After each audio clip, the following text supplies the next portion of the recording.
नमस्कार दोस्तों, कैसे हैं सभी। उम्मीद करते हैं सब अच्छे से होंगे। तो जैसा हमारा आप लोगों से प्रॉमिस था कि हम अच्छी वीडियो कंटेंट जो कि हॉलीवुड और बॉलीवुड से जुड़े होंगे आप तक लाते रहेंगे टाइम टाइम पर। तो आज हम जो लेके आए हैं विषय, वो फिल्म है जो नई हॉलीवुड में रिलीज़ हुई है, ओपनहाइमर। हालांकि ये तो पूरे दुनिया में आजकल इंटरनेशनली एक साथ रिलीज़ हो जाती हैं फिल्में। भारत में भी बहुत दर्शकों ने देख ली है और यहाँ यूएसए में भी काफ़ी लोग देख रहे हैं और भी कंट्रियों में जहाँ जहाँ भी ये रिलीज़ हुई है। तो हम इसी फिल्म से जुड़ी कुछ दिलचस्प बातें आप सभी से शेयर करेंगे आज। तो चले हमारे साथ ओपनहाइमर, और जो कि द्वितीय विश्व युद्ध से जुड़ी हुई है। और हम आशा करते हैं कि आपको हमेशा की तरह ये वीडियो भी पसंद आएगी। हम जैसा कि स्टार्ट तो हम लोग कार में ड्राइव करते हुए कर रहे थे, पर उसमें थोड़ा सा ट्रैफिक भी आ रहा था, तो थोड़ा सा कंसंट्रेशन करने में मेरे को प्रॉब्लम आ रही थी। तो सेफ़ लोकेशन पे जाके कहीं हम इस वीडियो को कंटिन्यू करते हैं। तो ये जो मूवी है ओपनहाइमर, ये क्रिस्टोफर नोलन की एक सबसे अच्छी मूवी में गिनी जाएगी, जानी जाएगी। इससे पहले भी हालांकि क्रिस्टोफर नोलन ने बहुत ही अच्छी मूवीज़ दी हैं, जिनमें से कुछ का नाम है Batman, the dark night rises, Interstellar और इंसेप्शन। आप सभी को ये मूवीज़ भी उनकी काफ़ी पसंद आई होगी। ये फर्स्ट मूवी है जो उन्होंने किसी बायोग्राफी पे आधारित कोई मूवी बनाई है। उसका नाम है अमेरिकन प्रोमीथियस। प्रोमीथियस का मैं आपको यहाँ पे मीनिंग बता देता हूँ। हालांकि बहुतों को तो पता है, तो फिर भी जिन्हें नहीं पता तो मैं उनके लिए ये जानकारी दे रहा हूँ। इसका मीनिंग है, भगवान से आग चुरा के आदमी ने एक पावर तो ले ली, लेकिन उस पावर को हासिल करने के बाद भी उसकी ज़िंदगी सारी कंट्रोवर्सीज में घिरी रही। तो इसी के ऊपर ये मूवी बनी है ओपनहाइमर, जिनका पूरा नाम है जूलियस रॉबर्ट ओपनहाइमर। इनका जन्म 1904 22 अप्रैल को न्यूयॉर्क में हुआ था, और ये ज़्यादातर अपने मिडिल नेम और लास्ट नेम से बुलाए जाते थे, जिनको रॉबर्ट ओपनहाइमर के नाम से जाना जाता था। जे रॉबर्ट ओपनहाइमर ऐसे इनको बुलाते थे। और जहाँ तक इनके फादर का जो बिज़नेस था वो टेक्सटाइल से जुड़े हुए थे न्यूयॉर्क में। जो इनकी मदर थी वो अपना पेंटिंग का शौक़ रखती थे। बचपन में इनकी जो रुचि थी वो मिनरोलॉजी में ज़्यादा थी, लेकिन बड़े होते होते ये थ्योरेटिकल फिज़िक्स की तरफ ज़्यादा इंटरेस्ट लेने लगे। इसमें जो मेन किरदार हैं ओपनहाइमर, इनकी पूरी बॉम्ब बनाने की प्रक्रिया को ज़्यादा दिखाया गया है, ना कि एक्चुअल जो वॉर उस टाइम चल रहा था उसको नहीं दिखाया। तो मेरा यहाँ पे आपको, जो लोग एक्शन मूवी की तरफ कुछ सोच रहे हैं तो अब भी मिशन इम्पॉसिबल मूवी देख सकते हैं। वो लोग जो उस दौरान किन स्थितियों में ये बॉम्ब बनाया गया था और उससे रिलेटेड अगर कोई जानकारी चाहिए तो इस मूवी में हर चीज़ को बड़ी बारीकी से दिखाया है। और जो वो टाइम पीरियड है, तो क्रिस्टोफर नोलन ने हर चीज़ पे बहुत ही अच्छी तरह मेहनत की है, और वो हर सीन में देखने को मिलता है। आप हर कैरेक्टर से रिलेट कर जाओगे। जैसे कि अगर आप एल्बर्ट आइंस्टाइन देखोगे, जहाँ वो जो एक्टर हैं सिलियन मर्फी, उन्होंने बेहतरीन अपना रोल अदा किया है इस मूवी में। अब बात करते हैं कि ये एटम बम की शुरुआत कैसे हुई। तो सन 1939 में जर्मनी अपने जो नेबरिंग कंट्रीज़ थे उन पे वो अटैक कर रहा था, एक के बाद एक। जैसे पोलैंड, नॉर्वे, हंगरी, उन पे जर्मनी लगातार हमला करता जा रहा था। तो उसी समय अल्बर्ट आइंस्टाइन और हंगेरियन न्यूक्लियर साइंटिस्ट लियो ज़िलार्ड ने फ्रैंकलिन रूजवेल्ट, जो यूएसए के प्रेसिडेंट थे उस टाइम, उनको ये एक पत्र लिखा। जर्मनी भी किसी एटॉमिक बम पे काम कर रहा है, उसकी जानकारी उन्होंने उस पत्र में राष्ट्रपति को दी। हालांकि उस दौरान जो यूएसए था वो डायरेक्ट इन्वॉल्व नहीं था किसी भी लड़ाई में, लेकिन वो उस टाइम लॉजिस्टिक ज़रूर सप्लाई कर रहा था अपने जो ब्रिटिश, जो इनके साथ अलाइड फोर्सेस थी उस टाइम की, उनको वो सिर्फ लॉजिस्टिक सप्लाई करने तक उनका योगदान था। लेकिन जब 7 दिसंबर 1941 को हवाई में पर्ल हार्बर पे जापान ने अटैक किया, तो अमेरिका भी बॉम्ब बनाने की दौड़ में आ गया आगे। उस प्रोजेक्ट को एक नाम दिया जिसका नाम था मैनहट्टन प्रोजेक्ट। अब कविता उसके बारे में आपको आगे बताएंगे। तो एटम बम बनाने की जो सबसे पहली मीटिंग हुई थी वो मैनहट्टन आइलैंड में हुई थी। ओपनहाइमर और जनरल लेस्ली ग्रोव के साथ हुई थी, जिसमें कि इसीलिए इसको इन्होंने मैनहट्टन प्रोजेक्ट का नाम दिया। अब ये जो इनका रिसर्च डेवलपमेंट था ये बहुत ही गुप्त तरीके से करना था, और इसके लिए उनको ऐसी जगह चाहिए थी जहाँ पर कि ज़्यादा आबादी ना हो, रिमोट एरिया हो, जहाँ पर वो गुप्त तरीके से अपना सारा काम कर सकें और किसी को उससे नुकसान भी ना हो।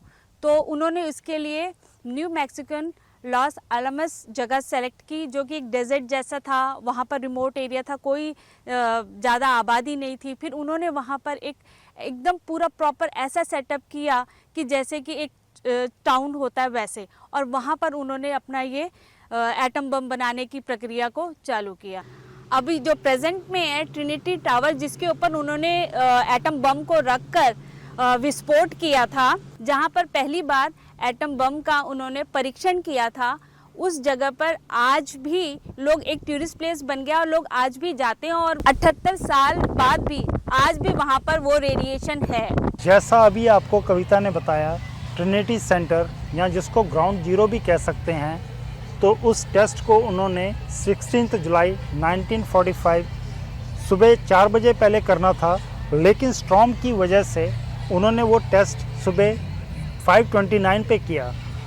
तो जैसे ही एटॉमिक बम को एक्सप्लोड हुआ, उसके बाद बादलों में मशरूम आकार का बहुत बड़े बादल बन गए, जो कि 12 किलोमीटर तक ऊंचे थे, और उसका जो असर था धमाके का वो 165 किलोमीटर तक लोगों ने न्यू मैक्सिको, जहाँ पे ये टेस्ट किया था, लोगों ने महसूस किया। इनके नाम जो रखे गए थे उसके पीछे भी एक बड़ा दिलचस्प किस्सा है। वो ऐसा है कुछ कि ये जो नाम थे बॉम्ब्स के, फैट मैन, लिटिल बॉय और थिन मैन, ये उस दौर की एक बड़ी मशहूर मूवी द मेटलिस्ट फैल्कॉन में से लिए गए हैं, और जो एक डिटेक्टिव मूवी थी। तो इस तरह से ये बॉम्ब्स के नाम रखे गए है ना, बड़ी दिलचस्प बात। इस एटॉमिक बम बनाने के बाद जो ये सक्सेसफुली टेस्ट हो गया, उसके बाद ओपनहाइमर को the father of atomic bomb से नवाजा गया, और इस टेस्ट के 3 हफ्ते बाद 6 अगस्त 1945 को ये बम पहले हिरोशिमा पे, फिर इससे पहले कि जापान कोई एक्शन लेता तो उन्होंने अगला बम नागासाकी पे ये फेंक दिया, और इससे 2 लाख के ऊपर लोगों की मौत हो गई। इस खबर से ओपनहाइमर अपने आप को कहीं ना कहीं बहुत जिम्मेदार मान रहे थे, और उनको ये अच्छा नहीं लगा, और आने वाले भी जो फ्यूचर टेस्ट थे वो धीरे धीरे उन टेस्टों से पीछे हटने लगे, और कहीं ना कहीं वो इस वजह से एक राजनीतिक षड्यंत्र का शिकार भी होते गए। उन पे कहीं ना कहीं ये इल्ज़ाम लगाए कि ये आदमी गद्दार है, ट्रेटर है। ये इंफॉर्मेशन जो इनके कंट्रियां अपोजिशन में थे, जैसे कि इनके जो पीछे माता पिता थे वो ज्यूइश फैमिली से थे, जो कि जर्मनी से आए थे, तो इन पे ऐसे दोष भी लगाए गए कि ये आज भी उनको कोई ना कोई इंफॉर्मेशन दे रहे हैं। तो इस वजह से जो वो संस्था थी जो ये सारे टेस्ट कंडक्ट करवा रही थी, एटॉमिक एनर्जी कमीशन, उससे इनके धीरे धीरे सभी अधिकार लेते गए, और अंत में इन पे वहाँ पे जाने पे बैन लग गया पूरी तरह से। तो उन्होंने कुछ सालों बाद एक इंटरव्यू दी, जो कि जिसमें उन्होंने भगवत गीता का जिक्र किया था। वो जिक्र क्या था और किस तरह था, वो अभी आपको फिर कविता बताएंगे। 1965 में ओपनहाइमर ने एक इंटरव्यू में बताया कि उन्होंने भगवत गीता भी पढ़ी, तो किसी ने उन्हें एडवाइस किया था कि आप भगवत गीता पढ़ें, जिससे कि आपको बहुत शांति मिलेगी। तो जब उन्होंने वो पढ़ा तो कुछ लाइन आप सुन सकते हैं कि उन्होंने अपने इंटरव्यू में भी बोली थी। Vishnu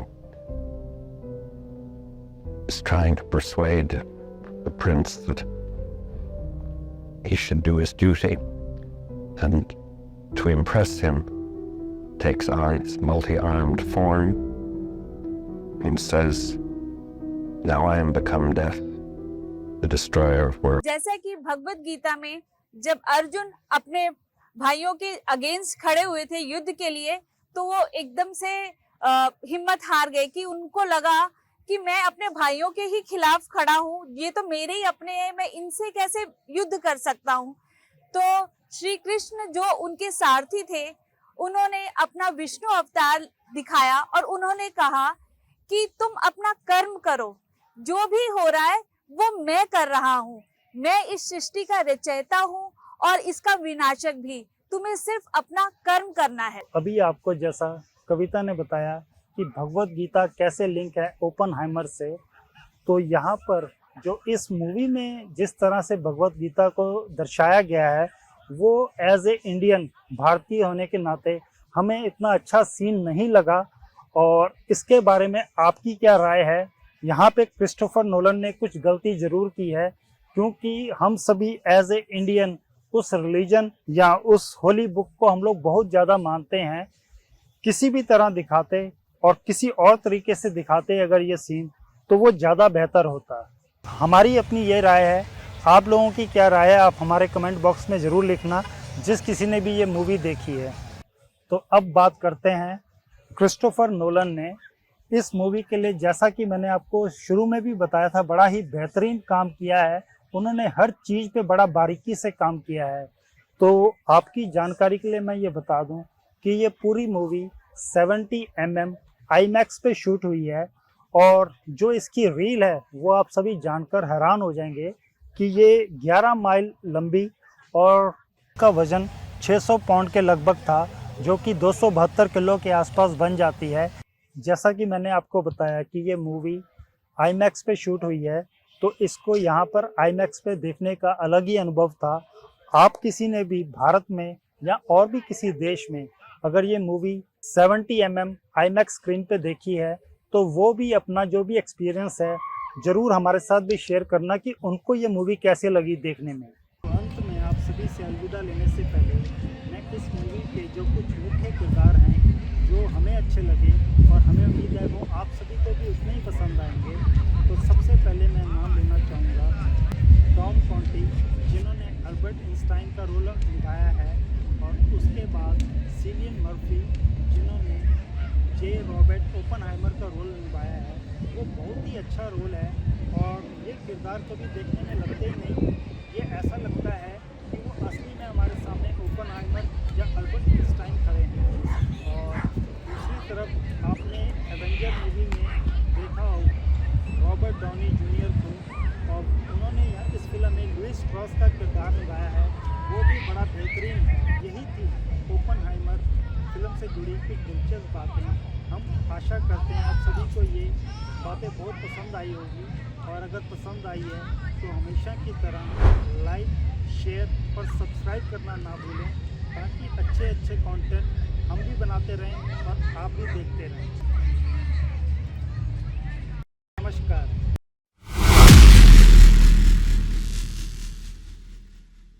पिक्चर अभी बाकी है मेरे दोस्त, पिक्चर अभी बाकी है। कोई वीडियो ऐसे कर दो चलते चलते कि कुछ भी डाल